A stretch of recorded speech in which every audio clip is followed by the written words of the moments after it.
binatang. Tetapi suatu ketika kita tidak menggunakan akal, hanya nafsu, ya kita akan seperti binatang. Macam-macam binatang.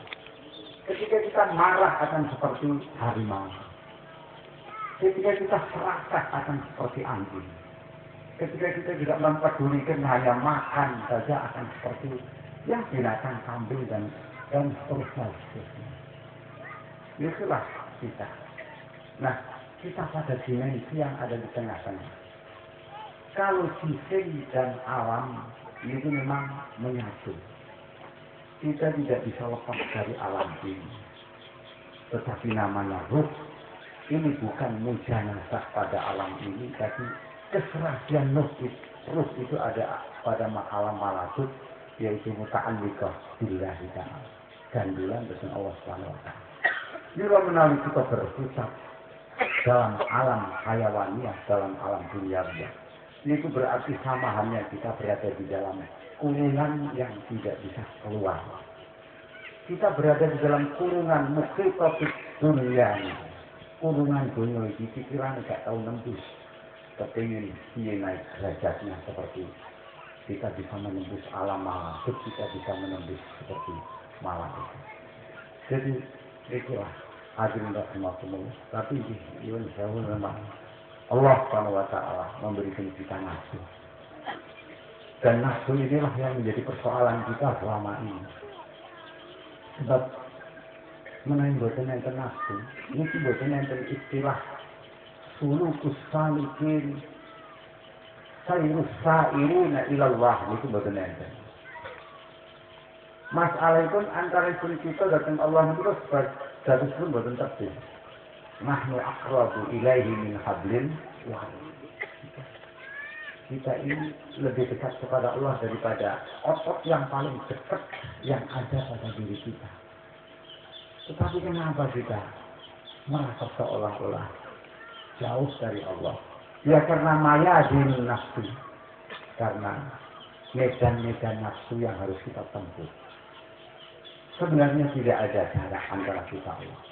Jaraknya hanya bagaimana cara kita memerangi nafsu kita, mematikan nafsu kita. Dengan kita mematikan nafsu kita, otomatis kita akan sampai kepada Allah. Nah, selama ini kita telah diperbudak oleh nafsu kita. Di sini tempatnya, di atas kuburan, disaksikan oleh para arwahnya, para kiai, para sesepuh. Di kanan kiri, patok-patok inilah. Mari kita introspeksi, kita muhasabah bahwa di sini di dunia ini bukanlah alam kita, bukanlah tempat kita yang sebenarnya, bukanlah tempat kita yang abadi, tapi tempat kita yang abadi. Kelak manakala kita sudah dipanggil oleh Allah SWT, kita diperistirahatkan di alam barzakh seperti beliau yang bisa menjadi raudhatun min riyadil jannah. Jannah juga bisa menjadi khufratun min sufarun. Inilah mudah-mudahan dengan kita memperingati Khalidun Simbah ini, kita bisa memetik faedah, bisa memetik hikmah saat boten pun yang masih menangi datang simbah-simbah ini, kita sakit mengambil bagian. Sebab namanya cinta pada ulama itu sebenarnya tidak cukup dengan ucapan. Tapi bukti cinta dengan pada ulama itu dengan mengikuti perilaku para ulama. Sebab menawi kita namun ngomong mawon kata dengan gunung juga akan wadah ini salah menjadikan hukama. Tidak abghadallahu abdan aqsahu salasan wa mana'ahu salasan. Mana Allah membenci dari seorang hamba akan diberi 3 hal, tapi bosan diberi 3 hal yang sangat penting. Tunggal yang baik pun sohbatas sholihin, a'tahu sohbatas sholihin, diberi senang kumpul orang-orang soleh, tapi mana'ahul qabul. Hatinya tidak bisa menerima pelajaran-pelajaran kasih yang soleh. Kita sering ziarah Sunan Kalijogo, ziarah ke Madura, tetapi hanya secara fisik. Apa ajaran-ajaran beliau, sirah-sirah beliau sangat sekali tidak mampir di dalam hati kita.